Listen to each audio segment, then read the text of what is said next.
You are Locked On Bulldogs, your daily podcast on the Georgia Bulldogs. Part of the Locked On Podcast Network, your team every day.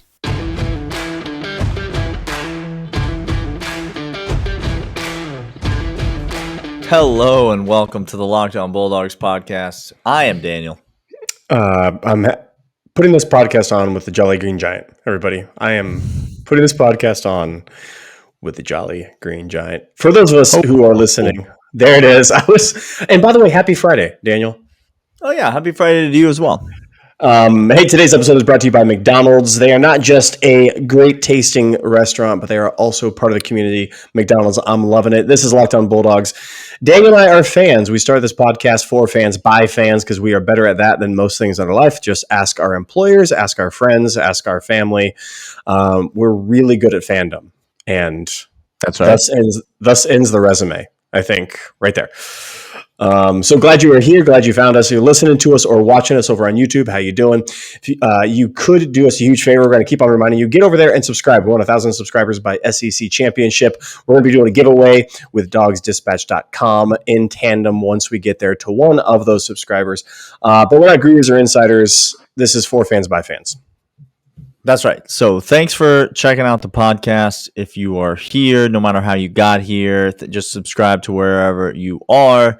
Help spread the word about the show. That's great. At Dawgs Podcast on Twitter, lockedonbulldogs@gmail.com is the email address if you want to get in touch with us that way. Those of you traveling up to Knoxville this weekend, protect yourself.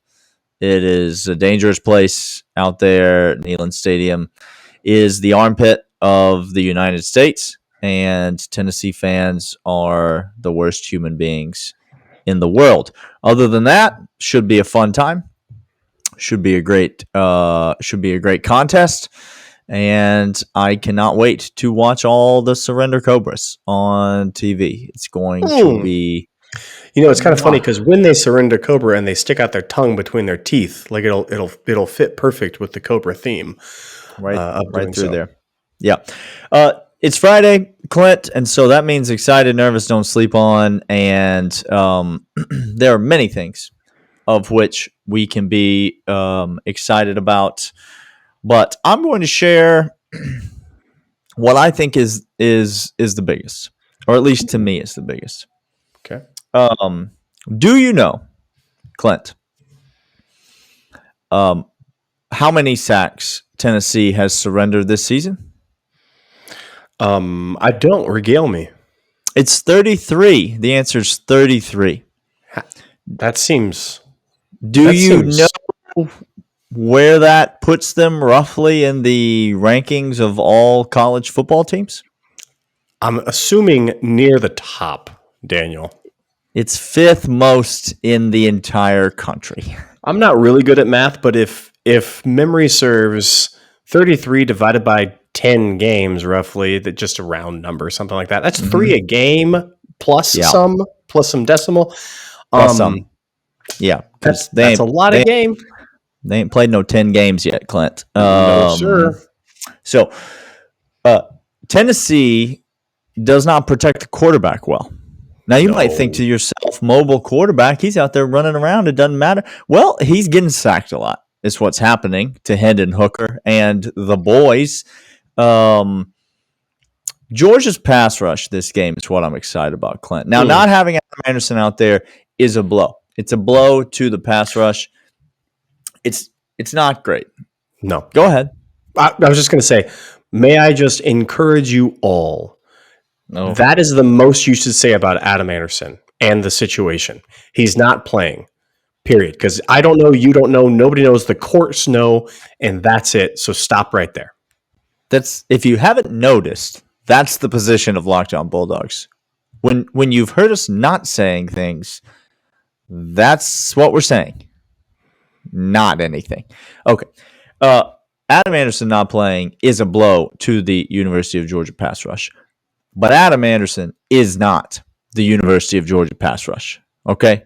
There are plenty of options in terms of rushing the passer. I expect to see, how about number 17, involved in the pass rush. We haven't seen it in a few weeks. Nakobe has been utilized in other ways, albeit effectively.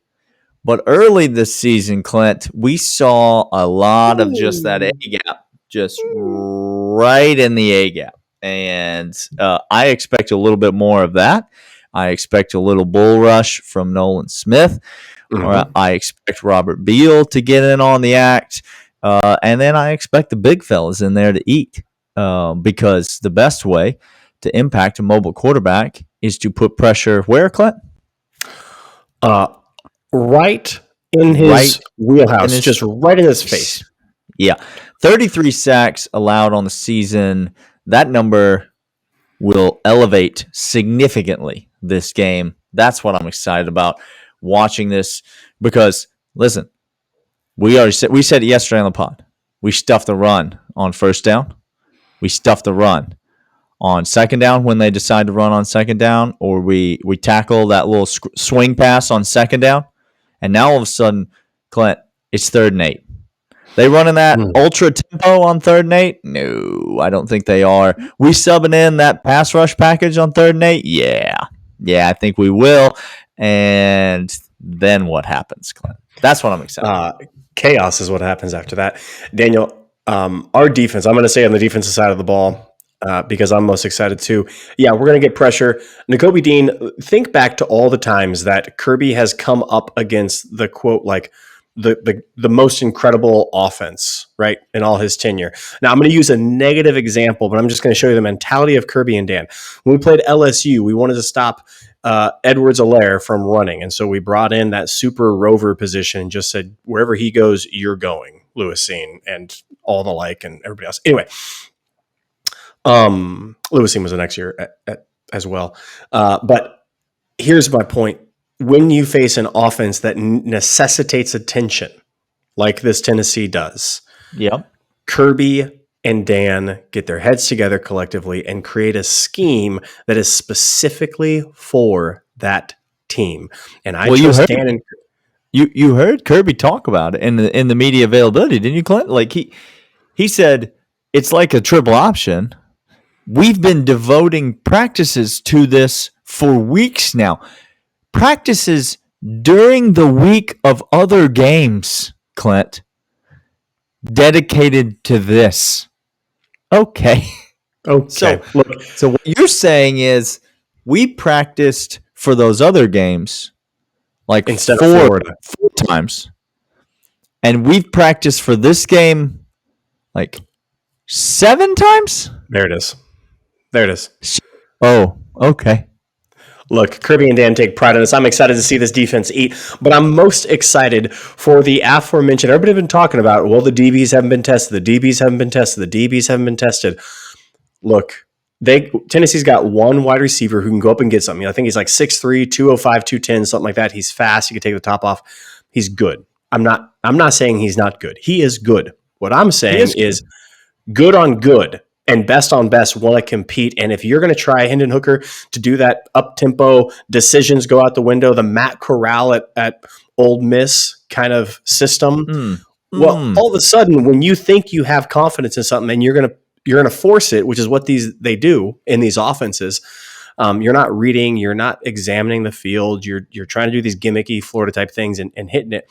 Well, our corners who have yet to been tested, whatever that means to people, and our secondary, when the pressure comes, Hendon Hooker is not going to have time even to make the throws.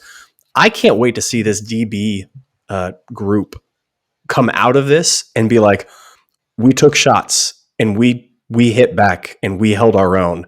And now look at us. And now all of a sudden, coming out of this game, not only will we get pass rush, not only stop the run, but now our DBs can be bona fide. Ooh, now people got a whole different narrative talking about. I'm excited to see our DBs eat. You love to see it. You do. Hey, we're going to come back after this, talk about what we are nervous about. But first, I want to let you know about McDonald's. McDonald's, not just a place to get great food, not just a place to get endless fries and McFlurries, not a place to get the quarter pounder with cheese, but also a great place to get reliable Wi-Fi, to have a study group, to have a watch party, maybe for some Bulldog action. Maybe after you get done with a Little League game or a flag football game or whatever activity you're coming from, McDonald's is on your way home each and every time. Whether it's on a long road trip like Daniel and I take with our families, get out there, get to the Golden Arches. They've been in the community. They care for the community. They are a partner within the community. McDonald's, I'm loving it. All right, Clint. What are you nervous about? Lots to be excited about. I think some Georgia fans are legitimately nervous about this game. We gave our predictions yesterday. You were a little hesitant on UJ minus 20, but I think you're confident Georgia's going to win this game. But what about this game makes you nervous? Two things make me nervous about this game.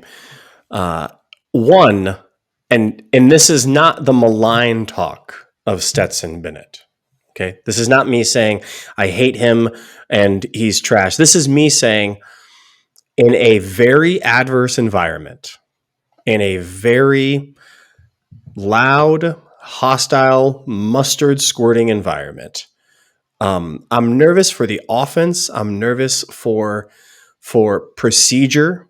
I'm nervous for Stetson getting rattled just a bit. When he's on rhythm, look, when he's making throws that he can expect to the outside and he's on point, and when he's making those deep passes, his deep ball, those 50-yard plus to Ladd and to Area and all that, it's great. When he's on play action, when he's booting, everything like that. But all of a sudden, you get him off pace, and I don't like it. I get nervous. So I'm not anticipating the defense getting him off pace. I'm anticipating the environment, the atmosphere, getting him behind the chains or whatever you want to call it, whatever euphemism you want to use, where all of a sudden the offense isn't clicking how it is. And then the defense is out there for a lot of wind sprints up and down the field. And instead of relying on that, and then what inevitably comes from that is now we're going to have more consternation on the quarterback, and now really conservative Kirby comes in and Zeus gets 25 carries to really slow it down and bleed that clock. I'm just nervous about that side of Stetson that we've seen in other games. Don't tell me this isn't Stetson. We've seen this in other games prior. I know we haven't thought about it in a while, but it's there. It's part of his historical record. That's what I'm most nervous about. Yeah, I'm nervous about two things as well. And the first, we'll be quick. There's no need to elaborate. I'm nervous about pass interference, Clint. I'm nervous about pass interference calls because they are going to take deep shots. We've already covered this in the first segment. I think our DBs are good. You think our DBs are good. I think our DBs will be in position. I don't think we're going to get just destroyed. Maybe once we will get very badly beaten in coverage, give up a big play. But I think for the most part, we're going to be there. I am nervous that we're also going to be flagged on a lot of those plays, keep drives alive and whatnot. The main thing I'm nervous about, however, is on the offensive side of the ball. And it is not the quarterback position. It is, in fact, the offensive line and the run game. I'm nervous about this run game, Clint. I'm not just nervous about it for Tennessee. I'm nervous that what I see at Tennessee is going to make me not trust this run game for the rest of the year. I'm nervous that what I see at Tennessee is going to make me go, oh, this is a problem. This is a legitimate problem on the Georgia offense. The offensive line, we know, against Missouri, played very bad against a very, very, very bad run defense. There have been games when the offensive lines look good. There have been games when the backs have looked good. I still like our backs generally, but I'm nervous about the run game in this. I know Kirby's going to want to stretch out the clock. I know Kirby's going to want to run the ball. Todd is going to want to run the ball. I'm nervous about the offensive line and the running backs' ability to get that done, even though Tennessee's defense is not stellar, as you pointed out, I think, on yesterday's show. But I'm nervous about this run game and offensive line just for them and for this game and for how it will make me feel moving forward. Look, there's this game. I get it. This is kind of the last test. Clearly, Georgia Tech's not doing anything. Charleston not doing anything. Going to Neyland Stadium is a big problem. I don't care who you are. Like, Alabama had problem going down to another armpit dog.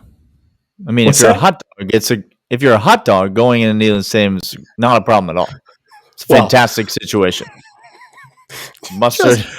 Mustard everywhere. How do you have the audacity? Tennessee fan in our comments that keep how do you have the audacity to even say anything about any other person in this? People who throw cats off buildings have more to say than you because they're not trying to hit people with the cats. They're just bad people. You're actively trying to hurt other people as well. Today on the Locked On Bulldogs podcast, Clint defends people who throw cats off buildings. No, I did not. I did not do that. I said they are bad. That was exactly out of my mouth. Tell the fine folks about BetOnline.ag, which is your online sportsbook experts. They're the place to go to place every wager that you want on college football, the NBA, college basketball. All of your sports betting needs. Go to betonline.ag, enter the promo code Locked On, and you'll get a 50% bonus on your initial deposit. That's 50% more money with which to bet on all of the aforementioned sports. Go there now. Go listen to the Locks episode from yesterday. Put down your spread against the spread bets, your parlays, your teasers, whatever it is that you want. Do that at betonline.ag because they are your online sportsbook experts. We'll let you know also about Built Bar. Built Bar does not approve of cat throwing in any situation whatsoever. I'm almost positive, which Locked On Bulldogs does not as well. Let the record state. Okay. We got Built Bar in there first. So we did. I'm just making sure. Built Bar, tastiest protein bar on planet Earth. How do we know we've tasted them? They are delicious. They are fantastic. They taste like a candy bar. High in fiber, high in protein, low in sugar. Keto approved, on the go meal replacement, pre, post workout, whatever you need. Take one of them, put it into your purse, put it into your car, put it into your pocket, and eat it on the go. They are delicious. They are fantastic. And right now over at BuiltBar.com, you can get 15% off your entire order. That's Locked On 15, the promo code for 15% off your entire order at BuiltBar.com. All right, Don't Sleep On is the last segment that we have. And Daniel, what are you not sleeping on for this game? Don't sleep on me watching the entire Georgia-Cincinnati basketball game on Saturday night after the game is over. Got it in there. There you go. There you go. I'm not going to talk about it. Georgia basketball's playing. We're 1-0. This is a good defensive team, Clint. This team can get out there. They can defend. You're asking me to say more about it by your reaction. I'm just saying. All right, don't sleep on that. Also, don't sleep on, as per what I said in the last segment, don't sleep on Georgia throwing to set up the run in this game. Don't sleep on Georgia coming out and actually letting it rip a little bit, even though Todd and Kirby will want to slow down the game. Letting it rip a little bit, playing on what I think Todd Monken knows is the strength of this team, which is the pass catchers. We know it's the strength of this team, the pass catchers. He knows he's got two quarterbacks who can get them the ball. Don't sleep on Big O, Brock Bowers, Jermaine Burton, Kyrus Jackson, A.D. Mitchell. I could go on and on and on. Don't sleep on Georgia throwing it early to set up the run, and that being the way that Georgia keeps its offense on the field, keeps drives alive, scores touchdowns, and puts all the pressure back on Tennessee, which, I mean, once that team ain't used to punting, Clint. Once that team punts a few times, you understand the energy going way down. It Clint. Doesn't look good. It's not a good look on them. Daniel, I like that. I think you're exactly right. I think we are going to pass more. I think we're going to try to spread out a little bit more. I think get them in personnel groupings. I think even if I can go with this, Todd's going to wait to get in the play call. Don't look for that play clock to get down, not because we're only milking it, but because Todd is keeping personnel on the field. Spread it out, get the ball going, get the linebackers and the defensive line spread out, and then hit Zeus on maybe motioning Brock back into the box, having the one tight end look with a one running back and doing a little off tackle. Stetson, by the way, I'm going to give you a little twofer. Don't sleep on Stetson Bennett leading this team in rushing this game. Totally behind that. RPOs, set up the pass, scrambling, bootlegs, all that stuff. And if Stetson does have, there is one thing. Now here, so people don't call me a Stetson hater. If it can have a leg up on JT, when the play breaks down, the one thing I want Stetson to do, tuck it and run. Don't try to throw it and force it and huck it up there. You can, and deep ball, I get it. But when he tucks it and starts booking it, the guy is fantastic on the run, Daniel. I've heard. He's just incredible. I love watching it. So don't sleep on Stetson leading this team in rushing. And you alluded to it in the excited for this defense and the sacks. Don't sleep on Nakobe Dean leading this team in sacks this game, because here's my suspicion of why they practice. With the triple option, this was a great analogy. Triple option. Do you know what kind of football defensive mindset they call defending the triple option? It's assignment football. So you just go. One guy has running back, one guy has quarterback, one guy has pitch man. Dive, quarterback, pitch. And you are on it no matter what. Don't get fooled by anything else. As a matter of fact, when the play comes your side, go and attack your man. That's how you defend the triple option. Okay, it's assignment football.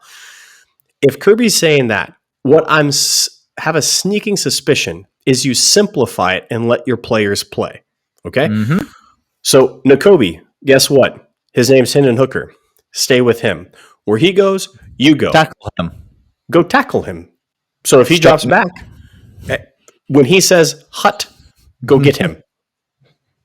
That's what I had a sneaking suspicion that Kobe Dean does. Don't sleep on him spying or manning up the quarterback the entire time and getting in there, pressuring him, blitzing him from that A gap or on any runs that they do in the rest of the game, Daniel. Clint, you love to see it. You do. You're going to love to see it. It's going to be a great time this weekend. Georgia's going to beat the crap out of Tennessee.